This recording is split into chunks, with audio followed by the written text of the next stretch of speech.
Hey physics friends, and welcome to Momentum 9.2 practice problems. I'm going to be going through the answers to the practice problems that I assigned. And suffice to say, the main idea for 9.2 is always to draw a before and an after picture. A before the collision or separation, and then after the collision and separation. And the momentum of all the things before the incident are always going to be equal to the momentum of all the things after the incident. Let's get started.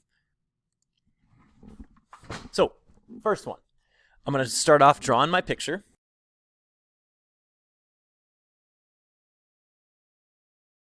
Is going to be equal to the momentum of everything after.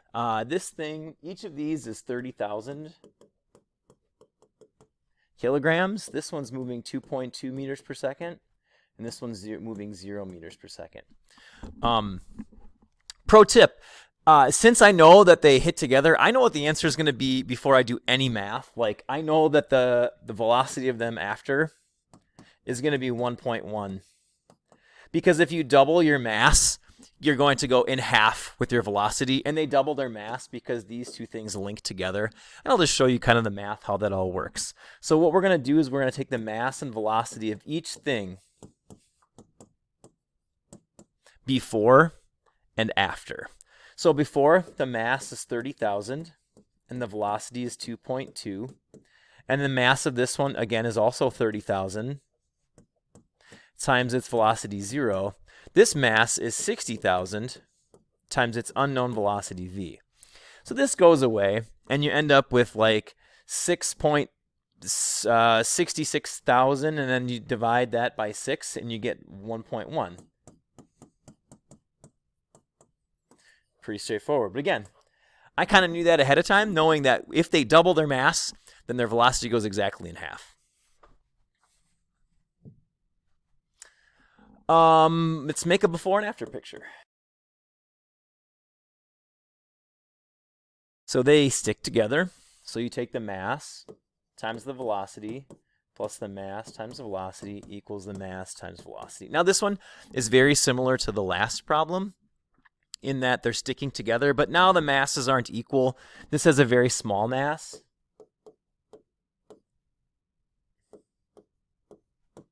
And the goalie has a very large mass. Their mass together, you add them, 75.105. And then their velocity ends up being 0.034.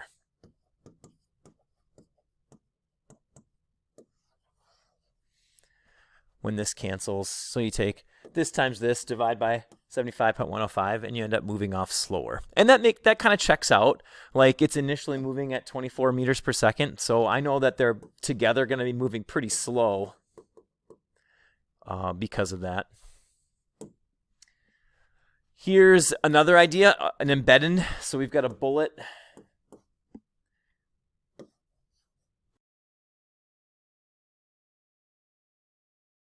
So this is tricky.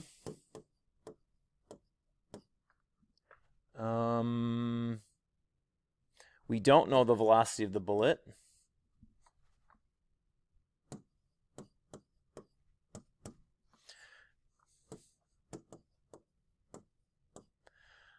Uh, 8.6. So this again goes away. So 5.035 times 8.6, and then you divide by that. And I didn't do that one on my answer key, but I expect it to be going pretty fast. Yep. 1,200 meters per second. Number 16. Here we've got one where they don't stick together. So I've got my bullet traveling towards the bag of flour. And then my after picture, it's got the bag of flour. The bag of flour probably ends up moving, and then the bullet ends up slowing down. So they just don't stick together, so you're going to treat the mass and velocity separate. So the mass and velocity of the bullet before and the mass and velocity of the bag before is going to equal the mass and velocity of the bag after, and the mass and velocity of the bullet after. I just put a little tick mark. Sometimes that means before and after.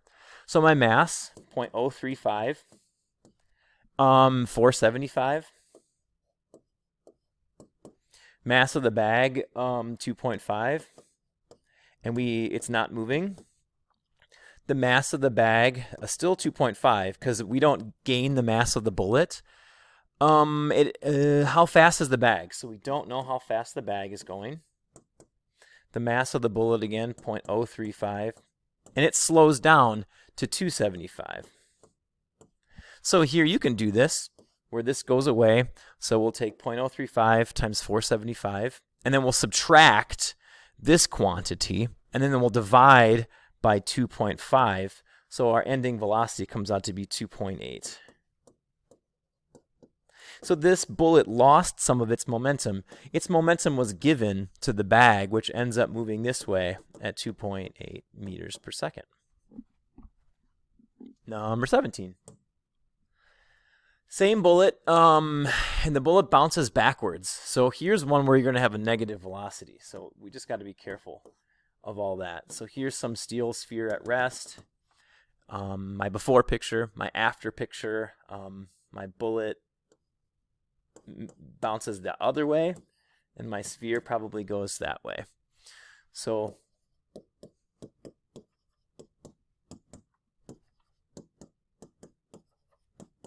mass and velocities of all of my objects. So it's the previous bullet, so I'm going to use the same mass, 0.035.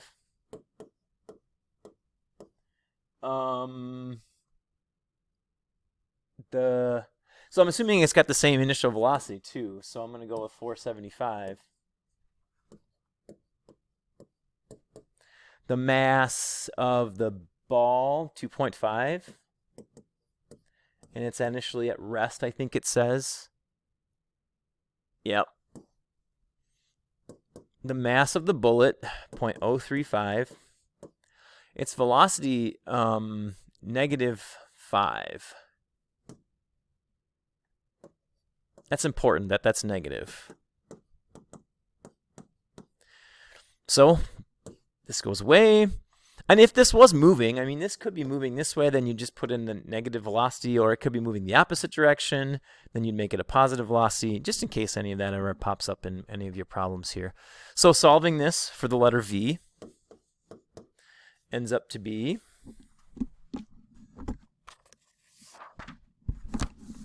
6.7 meters per second.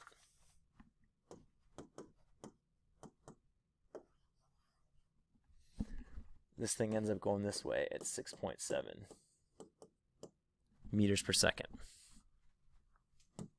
Number 18. Here we go. Here we've got a 5 kilogram ball that's traveling at 6 meters per second. And it's head on with a ball moving, a 1 kilogram ball moving in the opposite direction. The 0.5 kilogram ball bounces backwards pretty quickly. Find the speed of the second ball. So, again, mass and velocity times mass and velocity of everything. Momentum before equals the momentum afterwards.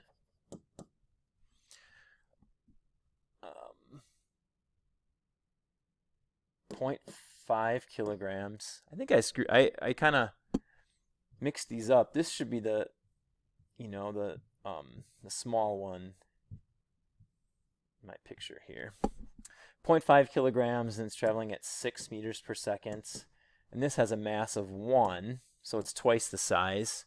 And it's moving the opposite in 12, so be careful. It's -12.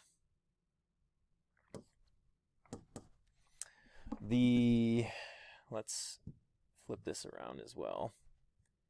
So it says the 0.5 kilogram bounces backwards at 14, so my mass is 0.5, -14.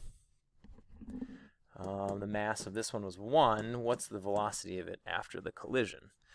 So running all of this through on your calculator, so I can take, that's 3 plus negative 12 is negative 9, and then half is, that's negative 7, so you bring that over and you get 16.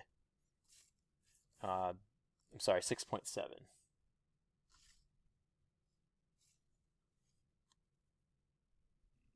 Hold on. Yeah, so this is 3 plus negative 12 equals negative 7 plus v. The 1 goes away. So 3 plus negative 12 is negative 9. Negative 7 plus v. So then I add 7, so that v equals 2.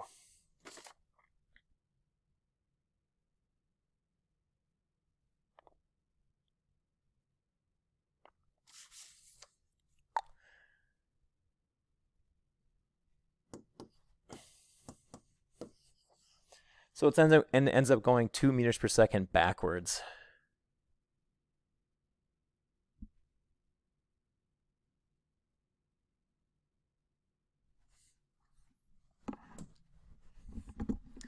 Number 19, a model rocket is launched, expelling 50 grams of burned fuel. So here's a before.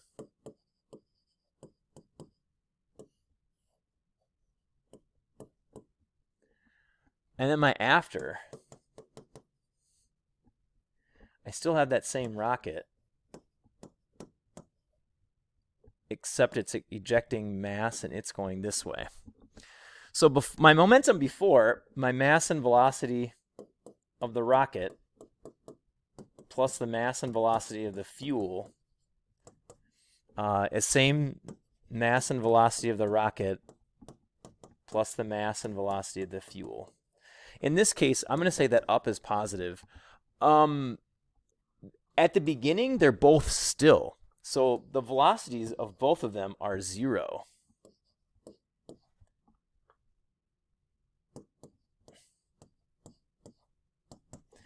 So my mass of my rocket, 4, and then my velocity of my rocket, that's what they're looking for. The mass of my fuel times the velocity of my fuel, negative 625. So these are both gone because beginning, this is a separation where you're throwing. So beginning, your velocity is 0, and then afterwards you've got separation. So half of 625 is like 313, and then divide that by 4, and you get 7.81.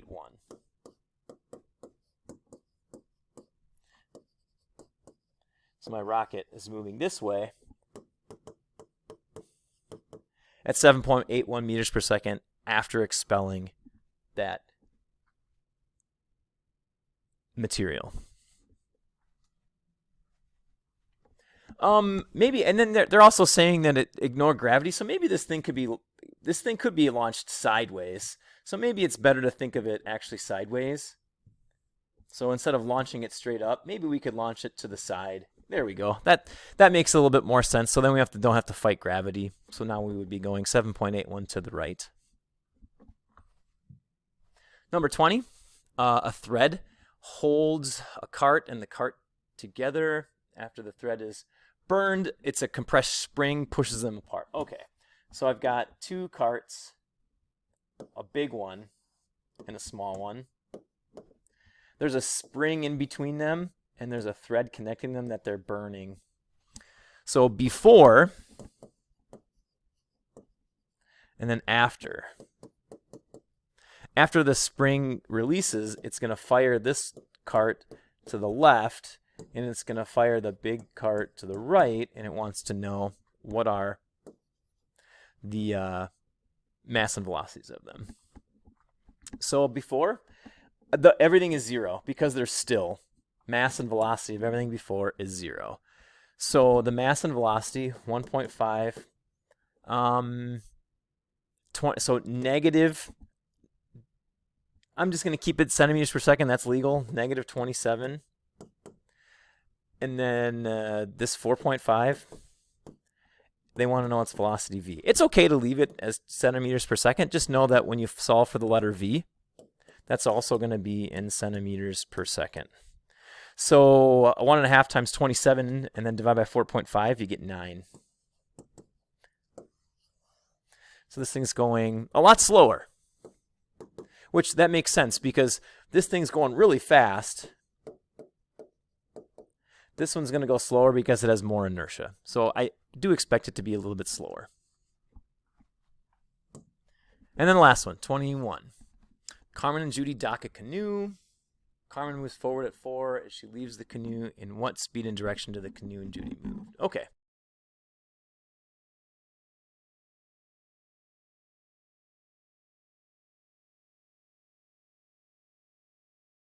And the question wants to know Judy's going to move the opposite. So before, again, assuming that they're all still, and then afterwards, the mass and velocity of this one, so the mass, 80 kilogram Carmen. So she has a mass of 80 and a velocity of 4. They have a combined mass of 115 times their velocity v. So I'm expecting it to be negative. When I bring this over here, that's negative 320 divided by 115. You end up with negative 2.78. Negative 2.8.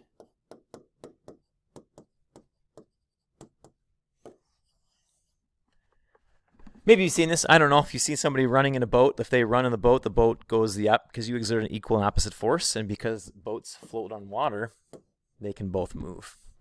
So there you go. There you have it. That's all of them, barring any significant figure errors. But again, the idea, always make sure that you have a picture, a before picture and an after picture.